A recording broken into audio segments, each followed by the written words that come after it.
Between 1948 and 1994, South Africa was ruled by a system of legalized segregation called apartheid. Decades of internal and external resistance against the apartheid state resulted in the election of Nelson Mandela as the first democratic president of a politically free South Africa. This event marked the official end of the apartheid system and the birth of a new South Africa, or in Archbishop Desmond Tutu's words, the Rainbow Nation. The struggle against apartheid was fought on many fronts. South African society was deeply divided and profoundly unequal. In 1975, in the midst of this struggle, a young and passionate martial artist, Sally Said, founded one of the first multiracial martial arts dojos and fitness gyms in South Africa. This action violated apartheid policies.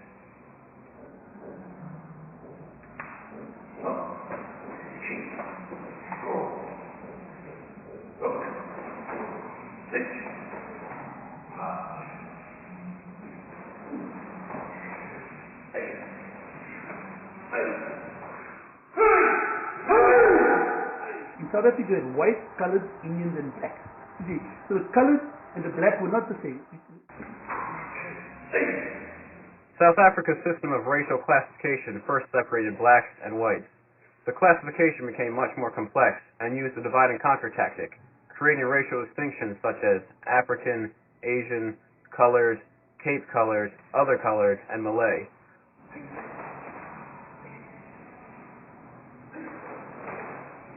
People of dark skin never wanted to come to South Africa because of apartheid. You were a second class or third class citizen, so why come to a country where it might be difficult in your own country, but hey man, you're a free person. In South Africa you're not free, so people never came here. After apartheid, ended and collapsed, or saw its rightful death, the foreign people started coming from North Africa, Central Africa, all over, Zimbabwe and everywhere else, because they saw South Africa in a sense like America, land of milk and honey, you know what I mean? Pavement, lots of gold, that kind of stuff. People started coming here. So we got a tremendous amount of immigration which took place. Ahmed Limbada, who joined the dojo in 1981, was categorized as Asian. He is now a Shihan and holds a 6th Dan black belt. It was very difficult in the beginning, but we were few of us, a handful of us. Through perseverance, we achieved quite a bit. But what is important is, I think there were few of us, just a handful of us, that sort of stuck through the whole procedure during the apartheid era and afterwards. Well, afterwards was absolutely nothing, but we were let down many times, but we still carried on. Nothing would disturb us from just giving up karate. People like Yolinda Strevens were among those resisting. She joined the gym in 1977 and has been a member since. She now holds the rank of Kyoshi, a 5th Dan black belt. We went to see a gym which was in Kirkstead and went in. First they said, when they saw we were like a mixed group, they said, just wait here. So we waited until about 8 o'clock. And then they said, okay, now you can come in and watch the class. We later found out that the blacks and the whites trained separately. So the whites couldn't train with the blacks. And because we were like a mixed group that had come to watch that class, we were told to wait. And we could only watch the blacks training because we were black, which was like quite strange for us because we came from a mixed dojo. It was the only dojo that was multiracial at the time. Under the Population Registration Act of 1950, Jeremiah Moslabani was categorized as black. He came to the dojo in 1983 and is now a Kyoshi. We had so many difficulties, especially as we used to stay in the townships. There were times when there was a curfew here. People in particular who stayed there, black people mostly, they were allowed to a certain time in town. Like at 9 o'clock you had to be out of town. The Hanshi had to write some letters to them to prove that we're doing karate and so forth. It was so difficult.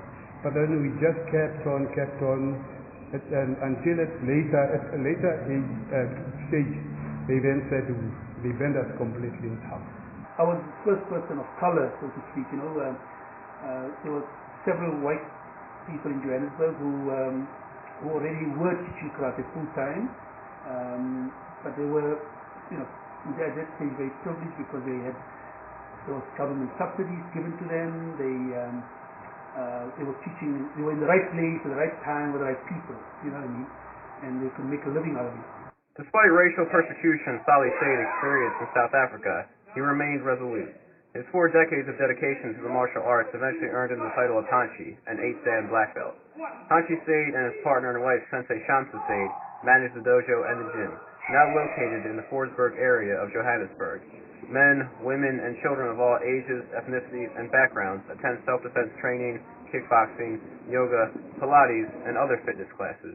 We had people, let's say, from Somalia, where some came from the north and some from the south, and they hate each other and enemies, natural enemies, but in the dojo they're all one. Where there's white gis, you don't know there's no flag on the gi to say this I'm from this country or that country, just white gi, you know what I mean? And one badge, and everybody's one, So yeah, for me, I feel this influx of different cultures, religions, different people, a diverse amount of people just enriched our life. I'm excited. I walk down the street. I love the street because you could just walk 2 blocks that way in Little Mogadishu. They just call it Little Mogadishu, Somalia. You walk this side, you're in Pakistan, that side you're in Bangladesh, and that other side you're in India.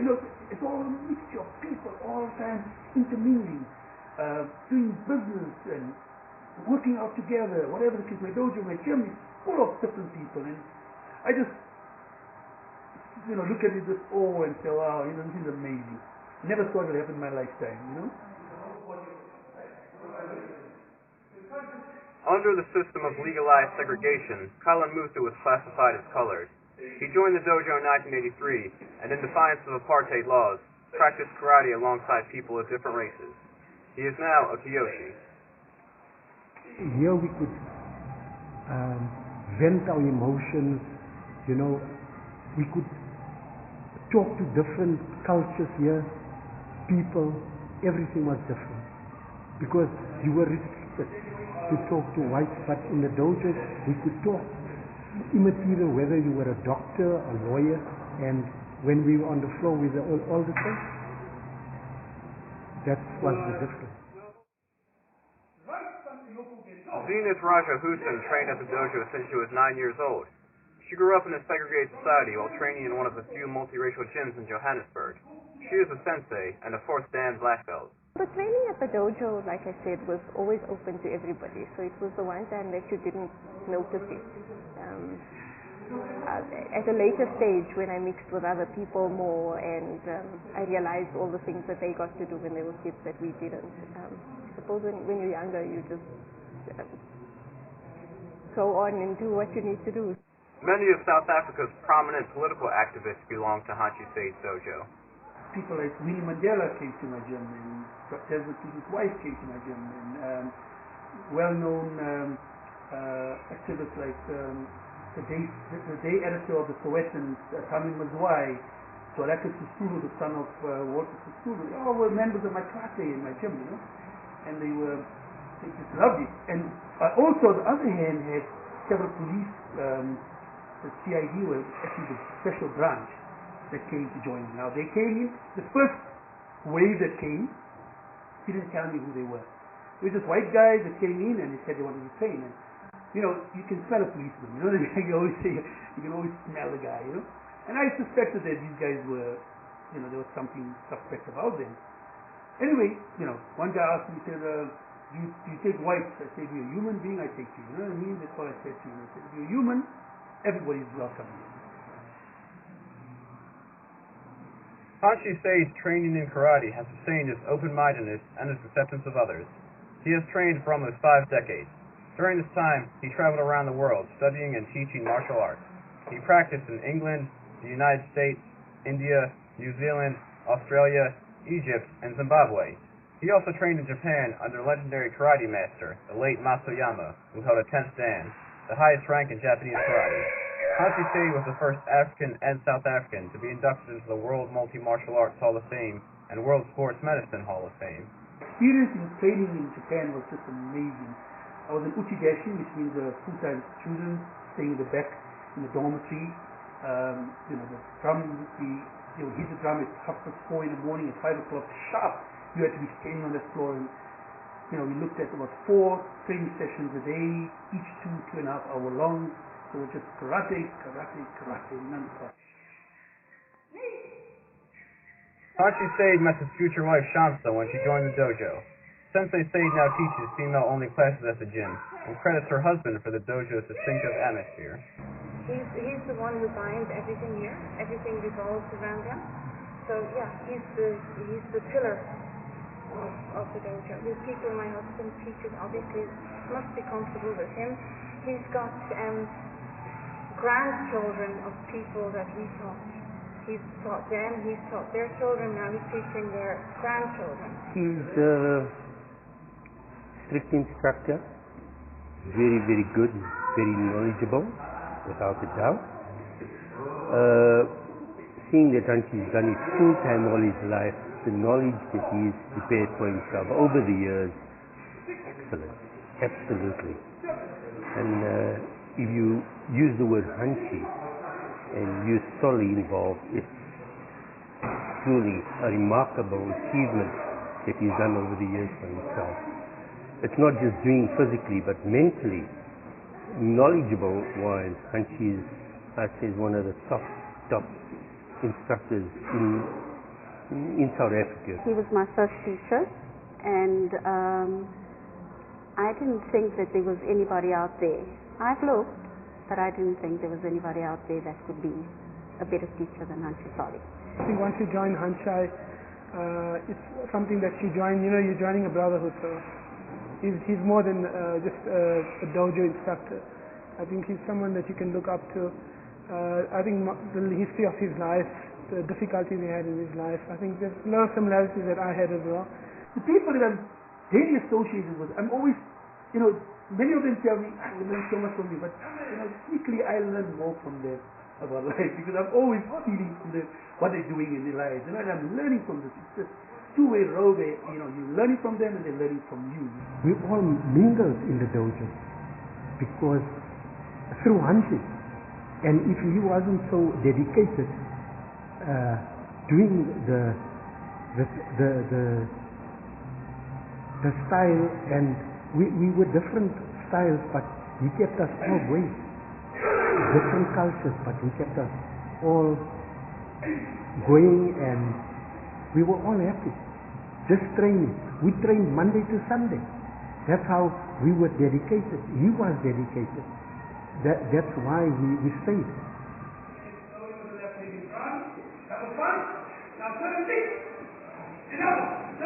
The dojo provided opportunities for forming lifelong relationships among the karatekas, who also benefited from the healing force of practicing the martial arts. Karate, I think, just has done me wonders anyway. It's kept my blood pressure down, it's kept my weight down, and I think I've just done exceptionally well under the circumstances. So I had my kidney transplant in 1977, and I've had one transplant, and it's going to be 34 years this year. Karate, obviously, it makes you very strong, and it's not like you're walking around macho when I do karate. It's very subtle strength, and I think you have to understand the strength, what it is, what it means to you, and also understand its limits as well. So it's a very deep inner strength that if you're doing it as long as I am, you don't really go around thinking about that. It's just there. It's something that's just there. Karate has changed 22-year-old student Raeesah Gutta's life. She has grown mentally and physically stronger in her time at the dojo. It wasn't more about the self-defense. I think I wanted to just, it was more about the discipline. I think that teaches you a lot of discipline, and it's more for your mind and your body and your soul. So I think it helped me with that. It helped me a lot with my confidence. I used to come here so scared, and it's the time when I'm much more confident than I ever was before. Karate, first when I started initially, was a hobby. And eventually, I had to decide whether I wanted to play football, whether I wanted to do karate. At the end of the day, karate was the ultimate, and it's a passion. With the knowledge I got through Hanshi, I had a lot to offer my students, and this is what it is. It's been so beautiful. It's been really good for me. Health-wise, physically, mentally, spiritually, absolutely. It changed me in so many ways that as I've already mentioned, humility, passion, understanding, tolerance and so forth. So it's so many things.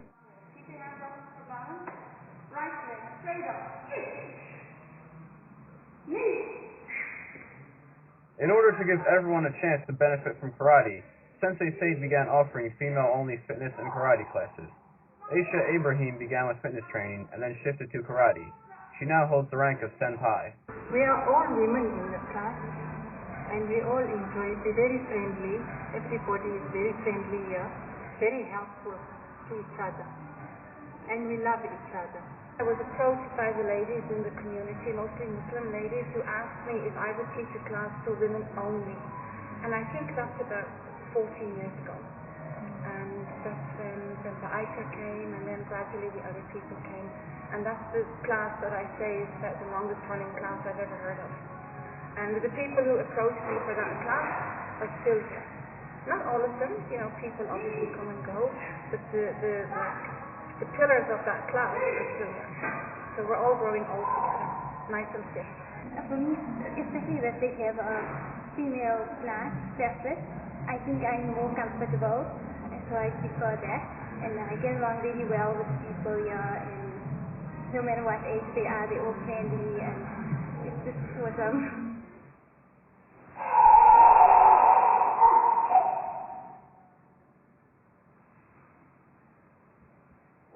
Hanshi cultivated his dojo into a unique place that has influenced the lives of people not only in South Africa, but around the world. In the 1970s, he had opportunities to remain in America to work as a karate instructor. Instead, he chose to return home to apartheid South Africa and pass on his wisdom and knowledge. When I left South Africa in 73 to come and learn karate here in New York and in Japan, I was offered to stay in New York. I was offered a job and stay and teach in New York karate. But I said I had to go back home. I need to go back home because I left home to learn karate so that one day I can teach karate to my students, to South Africans, So today again, you are asking me and very kindly asking me to stay here, and I'm touched by your generosity. But I said, at this very point, this moment in our history, this is when we're going to rewrite our history books. I said, we are going to rewrite our history. We are at a point where I couldn't believe this was going to happen in my lifetime. It's going to happen sometime very soon. And this is the most crucial period in time. I don't want to be anywhere else in the world but in South Africa and in Johannesburg, I said, because I want to be there when we rewrite our history.